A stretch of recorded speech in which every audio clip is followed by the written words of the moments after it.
Welcome to the Reach the Stars podcast. I am your host, Jonna Willoughby Lohr, and today my guest is the most amazing lady. Her name is Nicholle Overkamp, and she is the owner of Wilcox Financial and Powerhouse Money Coaching, and she's dope.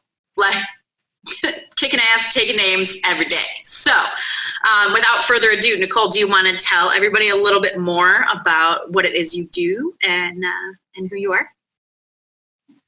Sure. And thank you, Jonna, for the awesome introduction. I'm super excited to be here with you today. So Wilcox Financial Group is a financial planning firm for women and couples. We really take a holistic approach in helping individuals with financial planning, which really just means the best way to reach all of your goals, right? The combination between YOLO and making your future self proud and the strategy to get there. And we founded Powerhouse Money Coaching for women entrepreneurs, where we do business coaching actually. And I really founded that based on the need that I was seeing for women in the community that needed support, accountability, tactics, tools to really get their business to the next level. And over my 11 years in the industry, 8 years in running a financial planning firm, I've made a lot of mistakes and I've learned from all of them. And so I really wanted the ability to help teach other women to not do what I did. And then what I did well, show them that as well. So that way I can help them with the shortcuts and really hopefully avoid some of the pain that I had to go through. That's awesome. Oh, so as somebody who has used her coaching services, she's the bomb, and will totally cut all of your bullshit when you come up with excuses for anything. So if you're the kind of person that like needs a serious kick in the pants, definitely hire Nicholle as your coach because she's amazing. So I'm curious a little bit if you could tell everyone why you decided to kind of like really, really focus your business on women and couples as opposed to just like taking any client that came your way, and like how that feels like risky and a little crazy. It was a little crazy and terrifying, actually, when I made the decision to do it. And it was actually, so I've owned my own practice 8 years. It wasn't until 4.5 years ago where we decided to make that shift from essentially working with everyone to just women and couples for those women who chose to be married. And we cut off 50% of the population, right? And we cut off even more because I also stopped doing new 401k plans. I stopped doing estate planning. So we really narrowed our focus. And the reason I did that, Jonna, is I just wanted to be living more authentically, and showing up and serving the people that I knew I could serve best in business and in my personal life. And in the financial services industry, like women are so underserved and they're different than men. We have different needs. We need to talk differently, and money is so vulnerable. And I wanted to create a space where we could really help women achieve their goals, but also help them to be educated as well, so they know the why behind what we're suggesting.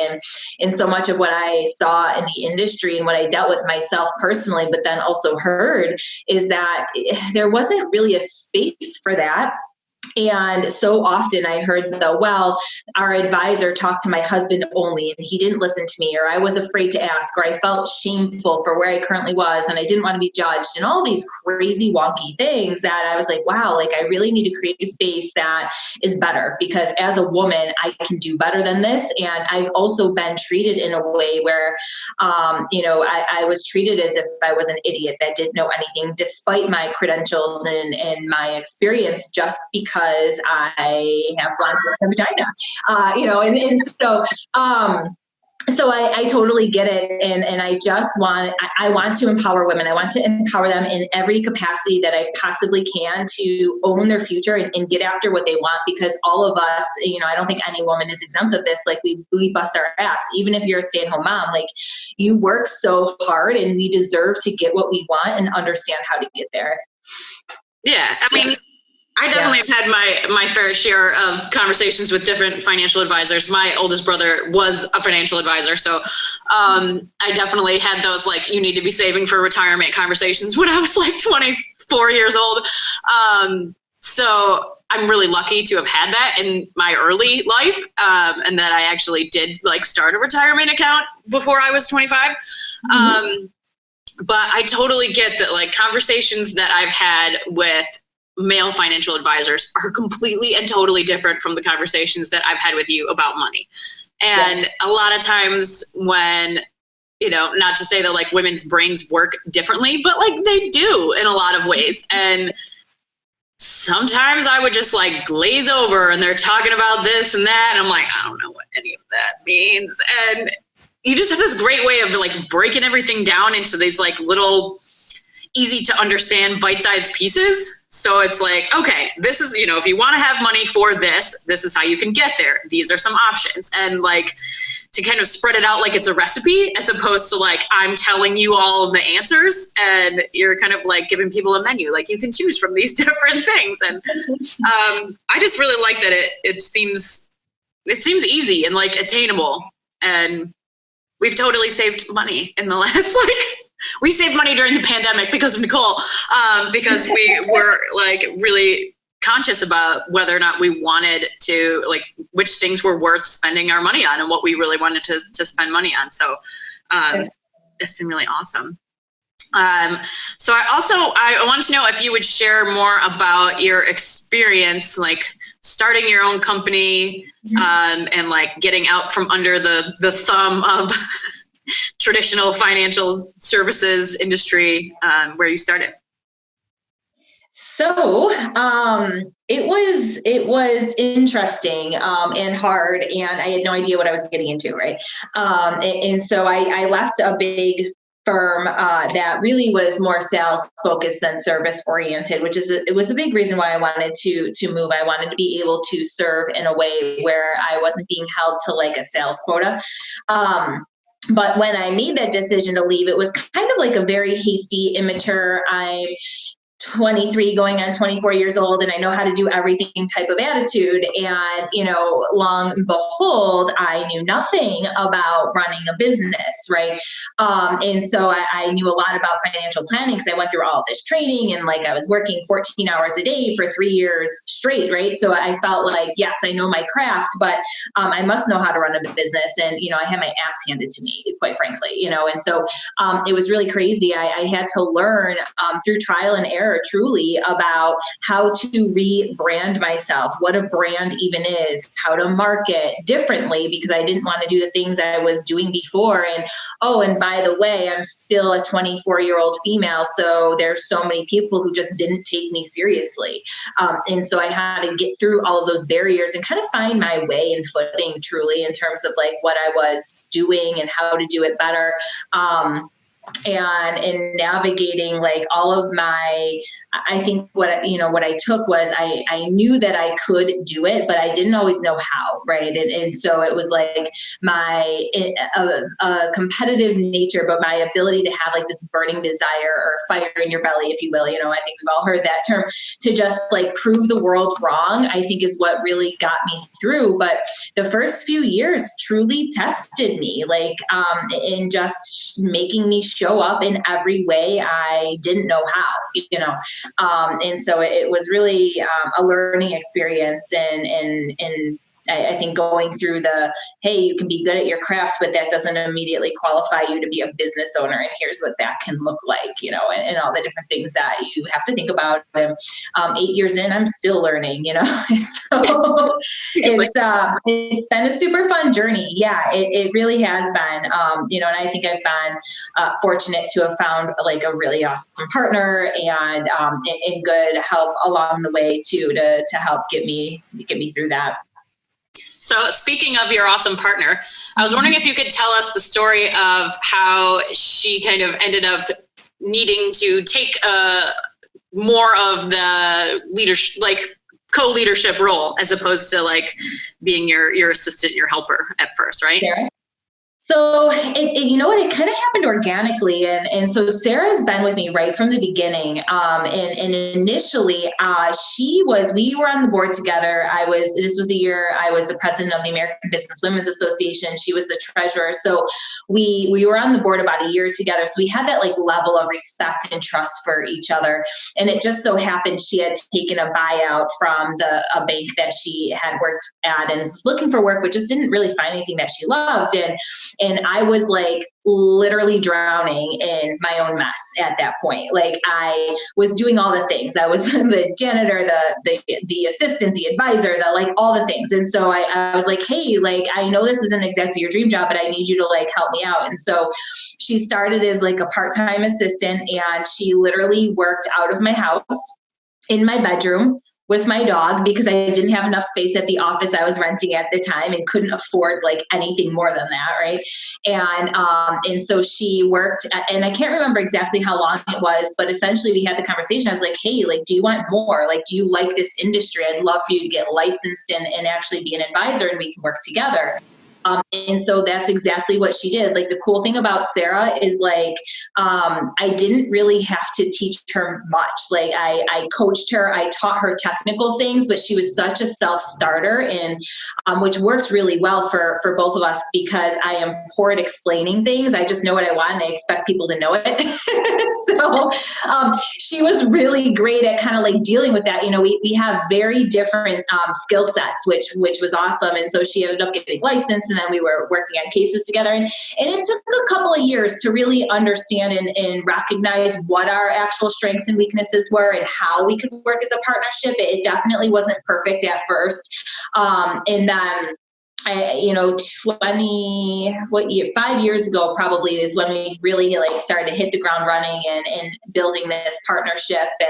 And so it just progressed over time, where she came into more of that leadership role. And now we operate as true partners. We work together on everything, but in very different capacities. She's operations, she's organized, she does all of the follow-up. She does, she's the insurance expert. I do a lot of the client meetings, the business development, the creative side of things, and I'm the investment analyst, and so it's like we have these very different skills that are so complementary of one another. I don't think I could have literally fallen into a luckier scenario that we've been able to mold over the times and get through hard times too. I know that just sounded like roses and butterflies, but it wasn't.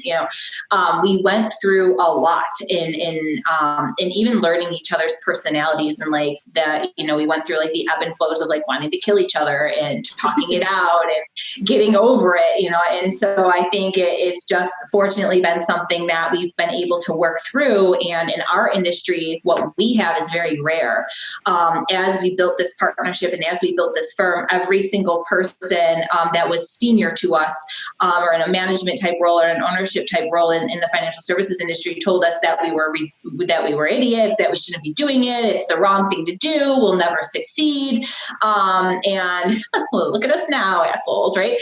And so, it's just funny. It's such a every man for himself type industry, and they were just so dumbfounded that we wanted to share everything and work as a team and collaborate, and I think that probably speaks more to how women are anyways, in general compared to men, and we wanted to be value first, we wanted to be people first, service first, money second, and the industry really operates as money first, people second, and we wanted to make sure that we were shifting that mentality, and then of course doing it together in a sense that we were providing these things together. I love that. I just love that you're just it's rare I don't know, it's becoming less rare, but it is rare to see women who work together who aren't swayed by the traditional competitive nature of most what people think of in business. And I just love that you guys are oh yeah, you're good at this, I'm good at this. Obviously we can, tackle this much bigger issue if we work together than if I'm just the boss and you're just the lackey. You know what I mean? So we got lucky. We always joke, I'm the wow, she's the how. I come up with the like Sarah figures it all out because I can't, and so. Oh my God, I know how so bad. I need to find my new how person for my company. So I wanted to know if you would share with us the story that kind of changed a lot of the way that you focus on your business in general compared to your life. I don't want to tell too much of your story, but the story with you and your husband and how it really changed your life in one day. It did. Yeah. So that event, actually, that 4 years ago is where we did end up pivoting our business focus. And so what happened was my husband and I were in a boating accident, and I was, by some act of God, fine. And my husband was in a coma. And we didn't know how he was going to recover. At that time, they were telling me all kinds of things, like when he wakes up, he's going to have a traumatic brain injury. He's going to need long-term care for the rest of his life. He may never recover. He may never be himself. I really ran the gamut between he might come home, he might not come home. I had to file for legal guardianship for him. Attorneys were telling me to consider like separation so that way he could get certain services and I wouldn't be impacted. And like in my mind, like that's not even an option, And so in any event, at that time that accident had happened, I was in my business actually traveling a lot. And about 40% of my revenue was coming from doing family business succession planning. And about a week of every month, I was traveling or doing these cases with another advisor that had a separate firm, and we had partnered on some things. And that week or two of the accident, I made the decision to stop that cold turkey, stop the relationship cold turkey because I really didn't like it anyways, and then stop the travel cold turkey. And in doing that, chopped off 40% of our revenue at probably like the worst time I could have ever done that, because I was also in a position like, holy shit, I'm going to have all of these medical bills to pay and I'm going to need to support my husband and my family. And then at that time that I was going through all of that, I just was like, what am I going to do now? Like every part of me wanted to not wake up in the morning, because he's my best friend. Like he's the air I breathe. And so, when I was trying to just get out of bed, I think I was like in fire drill mode every single day, like just survival. And, the fact of the matter was I had to take care of my husband. I had to take care of our home, but I had to continue to take care of my employee, my partner, and our clients. Like I made promises and their livelihood depended on me. So I needed a boss up. And what I did is I ended up hiring a business coach. I invested in a business coach, again, like wrong thing to do, right? And I invested in her, and she was a lot of money. But in going through that process, like she held me to a higher standard, but also it allowed me to lean on her to pull the things out of me that I already knew, but I was afraid to do anyway. And that's really where we actually shifted our practice to only working with women. And because it came out of conversations like, who are the clients you work with best? Like, who do you enjoy working with most? Who can you relate to? Who can you talk to? How can you tell stories? And so we did that. We pivoted almost right away, and Sarah and I changed our marketing, our branding, the stories we were telling literally to just women. And it was scary as hell, because like there goes 50% of the population. You don't do that in financial services, right? Like you have a pulse, I'll help you, right? And so we did that, and we just got more targeted and started telling stories. And it was crazy. Like for the first time in my career, like people started finding us versus us seeking them, because we were just showing up and being authentic. And I think that accident also forced me to drop my guard, and I had nothing to lose. Like I had to, like, literally the result of not doing well was way more terrifying than the fear I had to change and show up as myself. And I just stopped caring what everybody else thought. I stopped caring about trying to be the version of me that everybody else wanted to see. And I just started being me. For the first time ever in my life. I never really had the confidence to do that until I was like almost pushed off a cliff to do it. but it really started opening up the floodgates, for us, our business, and how we started to grow it like this crazy, amazing clip, and going through that. And so it really changed the way that we do business, the way I think about business. But then I think the accident forced me to stop, pause, and think about the way I do life. So much of me was showing up for other people and trying to like fit this perfect mold of a perfect person, and like, fuck that. Like, none of us are perfect. And at the end of the day, like, if you're not showing up and being authentic and being you, like, then what are you living for? And so, it just made me realize, oh my God, you get one shot on the marble, and I'm going to be me, and I'm not going to please everybody. And there's going to be plenty of people who don't want to work with us, and they're not our people. And I am 100% okay with that, because the people that I do work with now and in our clients, like, I love them, like literally like family, like Jonna, and you know that, right? Like, we will show up for you, and we will do whatever it takes to help you through. And so it was really helpful. And, I guess one part of it is like sad that it took literally a life-changing event of life or death to like make me realize that and think that way.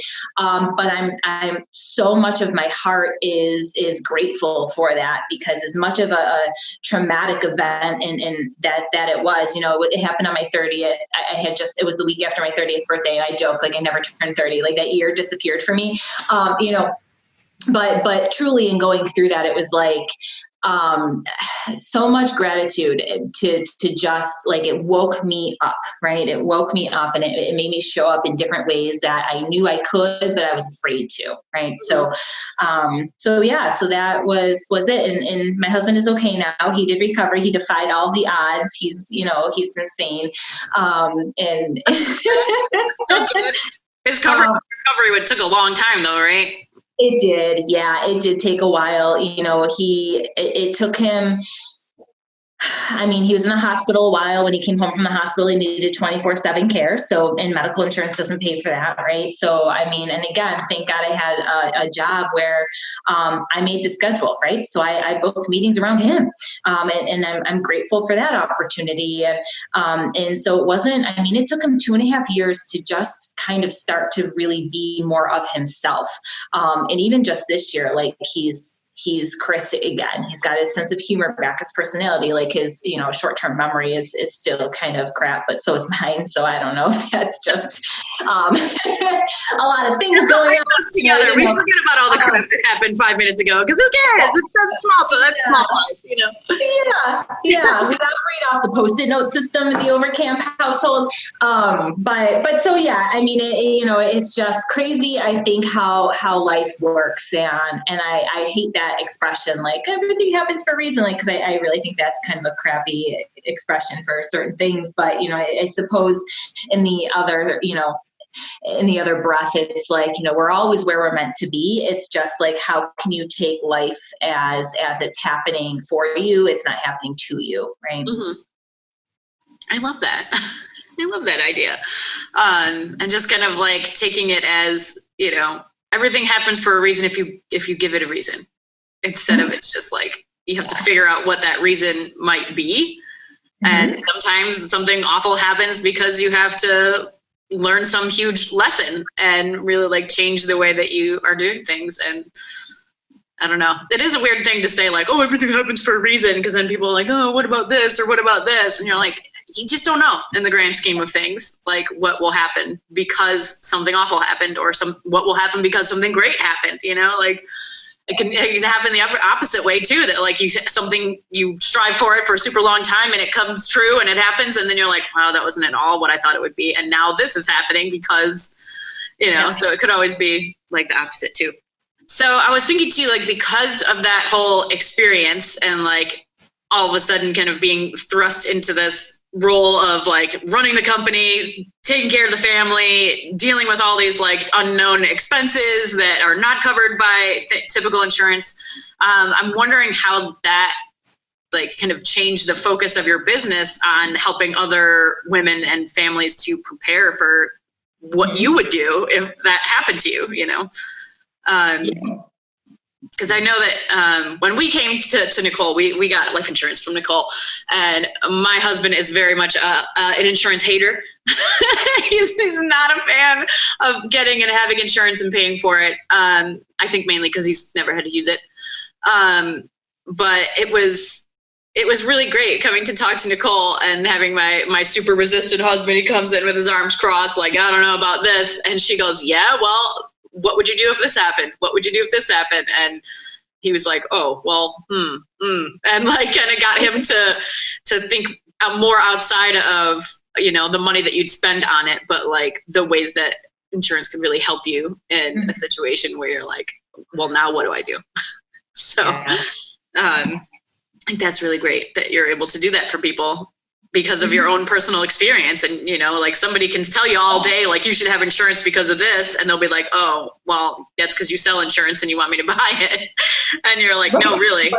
Like, this is what should have it, Yeah. It's definitely given me more conviction to like, I think before if somebody said no, I was more apt to be like, okay, that's fine, let's move on. But now I'm like, no, like you are not like leaving this conversation until we have a critical conversation about it and you really understand the pros and cons of all the things. Of course, it's through education and meaning and in that, but I think insurance is so tough because it's one of those things that we hate spending money on. I personally I hate paying my insurance premiums because it's like I'm paying for all the stuff that I pray to God I never have to use, but my goodness, like when it pays, it is so wonderful to not worry about money during times that are completely devastating. It's the last fear you want to have. And it's uncomfortable to think about too. Like you're paying for something you never want to use and you're forced to think about stuff that you hope never happens. Like who wants that,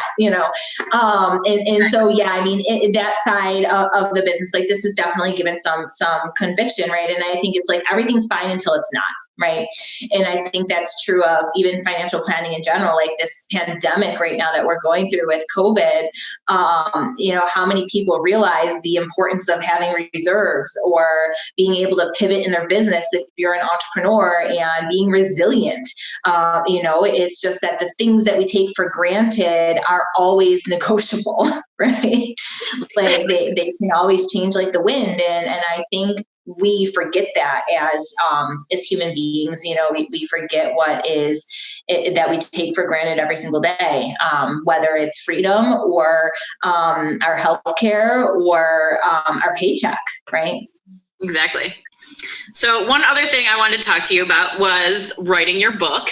So you can go ahead and plug your book and tell us about like what the process was and like why you decided to write a book and what's happened since you put it out. Okay, sure. So the book we wrote is Money Bitch. It's a no BS guide for smart women who want to own their financial future. And I wrote it with Sarah and we decided to write a book because it came from that whole, we need to do better. We can do better type mentality. And so many conversations that we had with people leading up to the book still were, oh, I'm a financial planner. And you got the, oh, I don't want to talk to you. That sounds scary kind of reaction. And we're like, what the hell? Like, this is so important. Why are people so afraid to talk about it? And so we wrote the book because we wanted to have a platform that we could reach more women, but make it fun. We wanted to make it relatable and not intimidating. Like, and that's really where the title Money Bitch came from, is like, oh, I'm curious, I'm intrigued, I want to know more. And so we wrote this book through storytelling. Like we literally just told stories about experiences and how they relate to important topics like financial planning, because we wanted the ability to women to pick up the book, to read it, whether you're 28 or 51, right? And read parts of that book and say like, holy crap, like me too, or, oh, this does exist, or I can relate to that, or I thought I was alone, but I'm not. And some of these feelings that we have internally about money and our relationship with money. And we made it a point in the book to talk about the relationship with money part of things, the whole behavioral finance thing. What is your money type how we act, feel, and think about money really translates to how we spend it, to how we plan for our futures, to how we invest in ourselves and show up for ourselves and when it comes to money. And so the first chapters of the book actually are asking for help doesn't mean you're helpless, and you're not a bitch for saying no. Mm-hmm. Because how many times were you afraid to ask for help because you felt this feeling of inadequacy or shame, or you were afraid to say no because you didn't want someone to be upset with you, or you have issues setting these healthy boundaries. And so we thought it was so important to actually just talk about like the emotional side of money, because the fact of the matter is, like, you can have the greatest financial plan in the world, but if you can't be aligned with it and understand the why behind it, or the habits and behaviors that you've had with money your whole life, you're never going to be able to have consistency and discipline with that plan. Money is a lifestyle. It's not a quick fix. And so it's how you can integrate your plan into your life in a way where you're putting your money where your goals are. You're still spending money on the things that you love doing, but you're also being prepared for all of the other things that you want at the same time. And the book really helps to explain that in a way that it takes the intimidation away. Yeah. I know that, like, my upbringing with my relationship with money is super weird because of my family structure. That, like, at my mom's house, she worked 5 part-time jobs and made like $12,000 a year, and somehow had a house and 2 kids and a car and insane amounts of debt, and there was like no way she's ever getting out of that. And I remember as a little kid, I think I was like 6 or 7, and I knew that my mom had trouble paying bills. And I like took all my clothes out to the yard and I hung them in the bushes and tried to like sell my clothes to make money, to give her money. And I like knew that somehow as a kid that like buying us food and taking care of us was hard for her. And I was like, I should be helping to do that. And like, so having this kind of scarcity mindset at my mom's house. And then I would go to my dad's house on the weekend and we would like go skiing and eat organic food, and like, money, it never was a conversation. It was always like, oh, sure, we can go do that. Sure, we can go do that. It was never like a matter of, we can't afford that. So it was weird for me to like grow up in these 3 different households where like one household, it was like, I remember it was the winter that I was in 4th grade. I think I was like 10 years old, 4th grade, 5th grade, maybe. Our water main froze in the front yard on our property, and it broke, and it was like gushing water out into the yard in the winter, and it froze all over the place. Our whole entire yard was ice, and my mom couldn't afford to fix it. And since it was between the house and the street, it was on us to fix it. And our tenant downstairs moved out because we had no water. You know what I mean? Like, not to blame her for not wanting to stay in a house that had no water, but like my mom had no reserves and nothing to find $5,000 to fix our water line. So we had no water in our house the entire winter. And like, it was still gushing out of the yard. You know what I mean? Like, whenever it would thaw out enough. So we had to go, I remember going outside with like a 1-gallon milk jug with the top cut off, and we would like fish water out of the hole in our yard to flush our toilet because we had no water. And our entire bathtub was full of dishes because we couldn't wash them because she couldn't afford to like buy tons and tons of gallons of water to do it. So the only water we had was like water we had to drink and water for cooking. And like, she was so proud about not wanting to ask for help. Mm-hmm. And so she never asked anybody for help during all of that. And so it's weird that like I had that relationship with money where like she could have reached out to my dad or reached out to her mother who had tons of money, and she just like didn't, because she was afraid to admit that she like couldn't do it all by herself. And it's just, now as an adult, I mean, I remember the first time that I was able to like buy fresh mushrooms instead of in a can to like cook with. And like, that was like a game changer for me as an adult, that like, I was doing what I love and running my own business, and it was enough where I could go and buy fresh food, and that I know that I want to live in a world for myself where I don't have to really count every dollar when I go to the grocery store. Like, I don't need to put things into the cart and say 2, 5, 7, whatever, and like put things back because I can't afford them. And I was like, that's, for me, that's financial freedom, even though it's like, do we have tons of money in the bank? No. But like, that's something that is really important to me, to like not feel food scarcity and to be able to like ask people for help when we need help. And, it's weird, the things that you learn from your experiences as a kid. So I totally get that. Like, yeah, it affects you like forever to feel that way. Okay, so at the end of every podcast, I ask everyone the same 5 questions, and you kind of have a little cheat sheet because the precursor to this podcast, which most people don't know, I wanted to start this podcast interview series when I first started working with Nicholle as a coach last year, early on in last year. And she was like, you could do it, but you got other things to focus on. You could do this, but, and she was totally right, because I managed to do 1 episode, and like, that was because I had no time to focus on it. So she has actually answered these questions before. And so we'll see if you come up with the same answers. Maybe I'll do like a side-by-side comparison in the future. So the first question is, tell me about an experience that shaped who you are today. So I actually kind of answered this, but the experience that shaped who I am today was really the accident, honestly.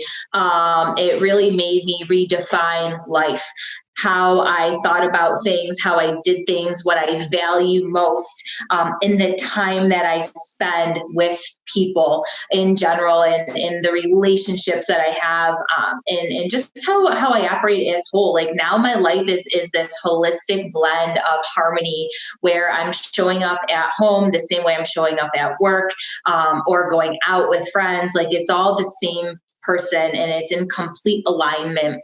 And so unfortunately, the most tragic thing that ever happened to me was also the thing that really shaped me into who I am right now. For sure. I feel that with like, mad tragedy up in this world for a while. Number 2, when you feel defeated or overcome, what do you tell yourself to keep going? Well, it's just a season. Like, I will either say this is just a season, a moment, or I try to think of my why. Okay. So if it's something that's really difficult, and a great example of that is COVID. Like, this has been horrible in so many ways, and it's really pushed me mentally.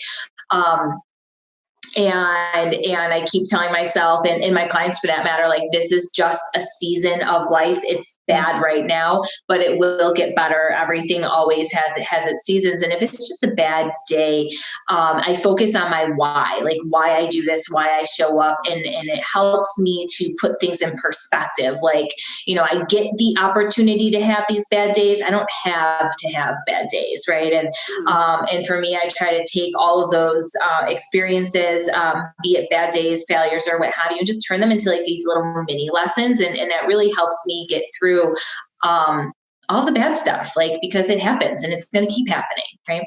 Exactly. Okay. Number 3, tell me about a way that you overcame a failure or a mistake and what you learned from it. So I've failed and made mistakes a bazillion times, and how I overcome them for me is a little bit of a process. So if there's something I fail out at or make a mistake, and sometimes if it's with a client, for example, like if there's something I missed or I didn't do correctly, I will dwell on it for a day or two. Like, it will eat me up inside, and I'll dwell on it, and I'll talk to Sarah about it to nauseam, and she probably wants to strangle strangle me every single time. Cause like I'll run stories in my head like over and over again. And then I face it head on. Like if it's something I did wrong, because I'm human and I do, like I will literally email the person and say, I did this wrong, or I messed up. Here's how we're going to fix it. And it took me a long time actually to get to that point where I could just like openly admit it without like feeling like I had to come up with an excuse. Because how easy is it to just play defense, you know? And so it's taking ownership completely of the things that I realized maybe I didn't do correctly, or I did wrong, or I could have done better, you know. And even if there's times where like I didn't necessarily do something wrong, but I found I could have done it better, I own it. And I like attack it head on after thinking about it for a long time. Like I try to take a day to think and make sure that I'm coming up with like the best solution or way to act on it. So that way it's not like a hasty or impulse thing where you're like, you know, I think if you react to things quickly, you're likely to screw up twice, where you really need time to like decompress and think it through, run through the scenarios. And then I approach it head on, quite honestly, like, and I have no issues owning up to my shortcomings or mistakes, because I think they're so powerful at the same time. Like I'm not going to do that again, you know? And I found too, like, which is crazy is like, well, it's not crazy, but I think it was one of those like fears that I had years ago, is that like people are so cool with you messing up as long as you admit it and you fix it. Like, you know, we're all human. We're not going to do everything perfect all the time. And it's completely unrealistic to expect that of yourself or anyone else for that matter. And I think people appreciate you owning up to making a mistake or owning up to dropping a ball. They just want to know that you're there for them and you're going to make it right. Mm-hmm. Exactly. Yeah. All right. Number 4, what one trait or habit is most responsible for keeping you on track? Working out. It is for me, like working out is my kryptonite, like whether it's going to I can't go to the gym right now, but, running or doing boot camps, whatever it may be, like that 20 minutes or hour in my day is non-negotiable. There is not one day that goes by where I do not work out or walk, right? One of those things. And it allows me time to decompress, to think, and it keeps me feeling good and healthy. And so when my body feels good, my mind feels good. And so for me, everything has to be in balance, right? Mm-hmm. And so that is the one thing that I know I can attribute to my success, to my discipline and my energy, right? And how I feel. Like I am probably one of the most crazy strict people about like what I put into my body, and keeping that discipline in terms of working out and keeping that routine. Mm-hmm. And I love too that your workout routine, A, that it's non-negotiable, but B, in a way that a lot of other people don't work out, you like take a break in the middle of the day to work out. And it's not always like first thing in the morning or, when you go home. You're just like, nope, middle of the afternoon, I'm doing my thing, and I think there's a lot of people, especially people who work in offices, who are like, oh my God, I would never go and like get all sweaty in the middle of the day. Like, no, I'm doing that because otherwise I don't have another 4 hours to work in my brain, Yeah. No, I totally do. I take breaks all the time, and my favorite time to work out is like 4:30. And so like I'll work out for an hour, and then I'll run the rest of my meetings like in gym clothes. And again, that came with like, take me as I am, and if you don't want to work with me because I'm showing up in gym clothes versus like a suit, like you're not my people, right? Because I'm seeing you late at night because I'm allowing it to fit into my lifestyle, because I gave myself the grace to work out earlier. And I think we're so afraid to let those things happen and make excuses for ourselves. Like we don't have time for stuff, when in reality, you just have to make it a priority. Like make it a priority, and people rise to those expectations. Like I warn people, hey, if you book a meeting at 7:00, it's Zoom or I'm in sweatpants, like pick your poison, right? And so if you want to meet with me, you're going to accept it. And I've never had a person who wasn't cool with it, and so I think it's just important that we allow ourselves to make us a priority, but then it also inadvertently allows us to truly show up for the people we serve. Mm-hmm. Exactly. I love that. And I think it also like kind of it makes people feel less intimidated too, that you're like, I'm a real person, and like, I'm not always wearing makeup, and I'm not always like dressed to the nines and like looking, you know, like I'm set up for you, you know, you're just like, this is me, you know, take me or leave me. That's what you get. I think people really relate to that a lot. And I think that's awesome. Number 5, what's the best piece of advice you've ever gotten, and what advice would you give to other people? So this has been said a few different ways to me, but it's still the best is own the suck. And that can be said in terms of dare to suck, own the suck, accept the failures, however you want to do it. Right.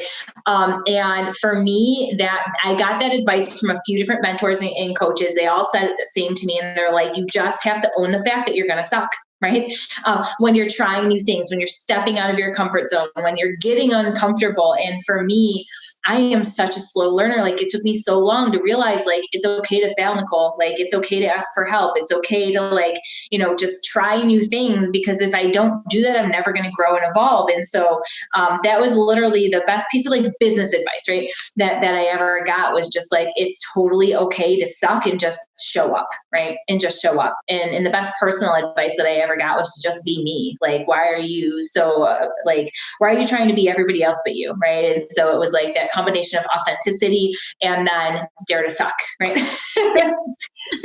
So what advice would you give to other people? The same, like, be authentic and dare to suck. Like, if you want to be successful in business, you have to accept the fact you're going to fail a lot, because there's no way you can be successful without many failures. And so the minute that you can accept the fact that you're going to fail is that same minute that you're going to start getting closer to success, right? Because success is just built on like this landfill of all these little mini failures of trial and error and working through what works. And then I think if you're going to show up authentically and be yourself, you're going to be stepping into a space where you're happier and people see you better. Okay. And so if you show up as you have no competition, because you're only speaking to the people who love and respect you, and you're speaking to the people the same way. You're on the same wavelength, you know, and I think that's so true. And especially small business, like if you're a small business owner, you don't have the privilege to be an Amazon and to be anonymous and to just be everything to everyone. Like, you have to make your footprint, and you have to have a brand, and that brand is you and what people say about you when you're not in the room. And people know when you're not being real. Like, they can smell it from a mile away, you know, and the last thing you want is to like be one person at work and then be out with your buddies and be a totally different person, and a client sees you or whatever, you know? And so I think that the best advice that I got is going to be my advice for other entrepreneurs. For sure. I mean, I know that that's definitely one thing that I have going for me in my business, for sure, is that people you definitely do. They're like, that's really you out there. Like, that's totally you. And, you know, they're like, what am I going to find when I look on your Instagram? I might find a funny video, and I might find a picture of your kids destroying your house, and I might find a picture of you actually physically making something. And like, all of that is what it's really like at my company. And it's been funny doing these interviews.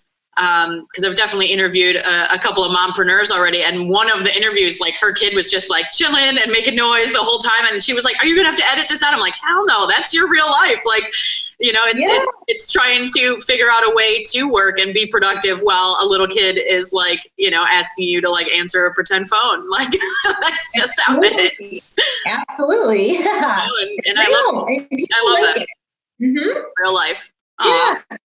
Well, thank you so much, Nicholle, for being on my podcast again. My pleasure. My trial run, and I'm super happy that I had that trial run, and that I did take the space and the time to wait for the right time to really go for it. Now that I am in a place where I'm more ready for it, and in a place where the world is like way cooler with like watching a Zoom video that may not be perfect, and like, I think as far as sharing my favorite, most helpful, useful piece of advice, it's a piece of advice I got from you. Done is better than perfect.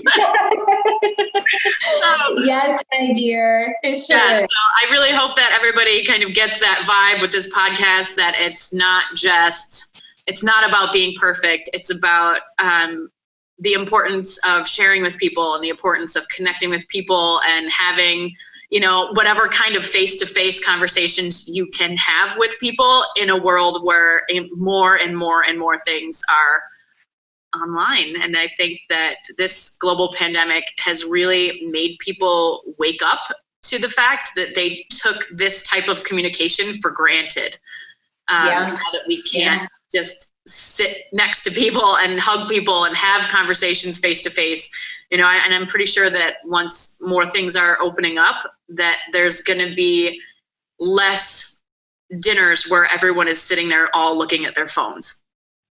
Yes. Oh my gosh. There's going to be less of that, like that people are like, oh my God, I've been starving for this. And I think that's amazing. That's a good change for the world for sure. Do you want to tell everyone where they can find you on the internet?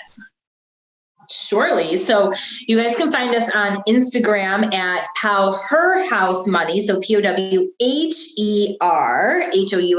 Money is our Instagram handle.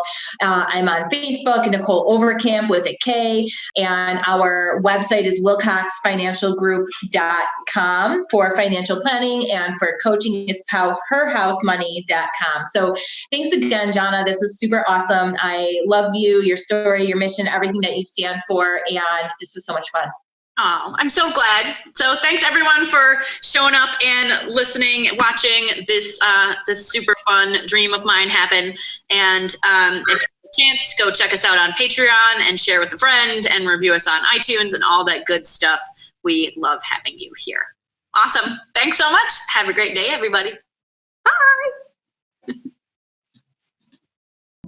A single interaction has the power to change your life forever. This is a place for the stories of those moments. Stories of pursuing dreams, overcoming tragedy and failure, of coming back to life after so much of what feels like dying, of continuing on with only a vision as a map. This is the place where those moments live on. Come sit by the fire, look up at the stars, and be forever changed too. Thank you for being with us on the Reach the Stars podcast. Our theme music is generously provided by Birocratic. You can find him on bandcamp.com. Thank you to all of our current patrons, guests, and everyone else who helps make this dream a reality. We are so proud to be building this amazing community with all of you. If you love this podcast, please consider sharing with a friend, leaving a review on iTunes, and becoming a patron at www.patreon.com/reachthestars. Don't forget to subscribe to our YouTube channel to see the videos of these conversations. We'll see you next week. In the meantime, do something cool and tell us about it.